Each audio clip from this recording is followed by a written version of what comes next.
깊은 바다 아래, 빛도 소리도 거의 닿지 않는 곳. 그곳에는 전 세계 어느 지도에도 표시되지 않는 가장 조용한 무기들이 있습니다. 전쟁이 시작되기 전에도, 전쟁이 끝난 뒤에도, 그리고 전쟁이 일어나지 않기를 바라며 항상 바다 아래에 머무는 무기. 핵잠수함. 오늘 우리는 바다 아래에서 조용히 세계 질서를 떠받치고 있는 전 세계 핵잠수함의 이야기를 따라가 보려 합니다. 핵잠수함은 핵무기를 싣고 있어서 핵잠수함이 아닙니다. 원자로로 움직이기 때문에 핵잠수함입니다. 이 차이는 결정적입니다. 연료 보급 없이 수개월 이상 작전 가능. 수면 위로 떠오를 필요 없음. 속도와 은밀성에서 디젤 잠수함을 압도. 그래서 핵잠수함은 공격 무기이자 동시에 절대 들키면 안 되는 존재가 됩니다. 미국은 세계에서 가장 강력한 핵잠수함 전력을 보유한 나라입니다. 미국의 핵잠수함은 전쟁을 시작하기 위한 무기라기보다 전쟁을 막기 위한 무기에 가깝습니다. 오하이오급, 컬럼비아급 핵잠수함들은 한 척만으로도 여러 도시를 동시에 타격할 수 있는 능력을 가집니다. 중요한 건 숫자가 아니라 개념입니다. 미국을 공격하면 보이지 않는 어딘가에서 반드시 되돌려받는다. 이 확신이 전쟁을 멈추게 합니다. 러시아의 핵잠수함은 냉전 그 자체입니다. 보레이급, 아쿨라급 등 러시아 잠수함은 은밀성보다는 파괴력과 생존성에 초점을 둡니다. 러시아는 핵잠수함을 통해 이렇게 말합니다. 우리가 무너지더라도 바다 아래에 있는 핵은 사라지지 않는다. 러시아에게 핵잠수함은 마지막 숨입니다.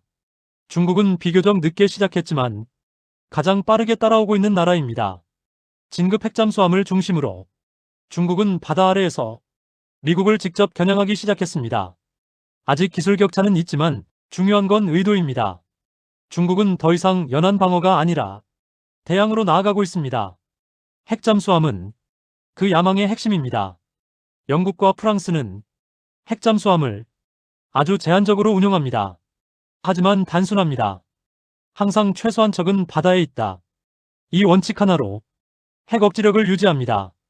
이들은 숫자보다 확실성을 선택했습니다. 한국은 아직 핵잠수함을 보유하지 않았습니다. 그러나 재래식 잠수함 기술은 세계 최상위권입니다.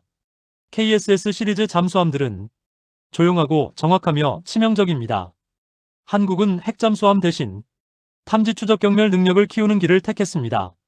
그리고 그 선택은 현재까지는 매우 현실적인 선택입니다. 북한은 핵잠수함을 완성하지 못했습니다. 하지만 핵잠수함을 보유했다고 말함으로써 공포를 만들어냅니다.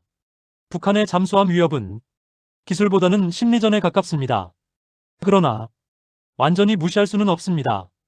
바다에서는 작은 불확실성이 큰 재앙이 되기 때문입니다. 일본은 핵잠수함도 핵무기도 없습니다. 하지만 탐지 기술과 대잠전 능력은 세계 최고 수준입니다.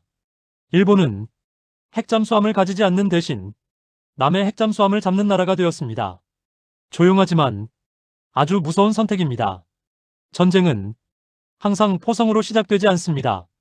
어쩌면 이미 시작되었지만 우리가 보지 못하고 있을 뿐일지도 모릅니다.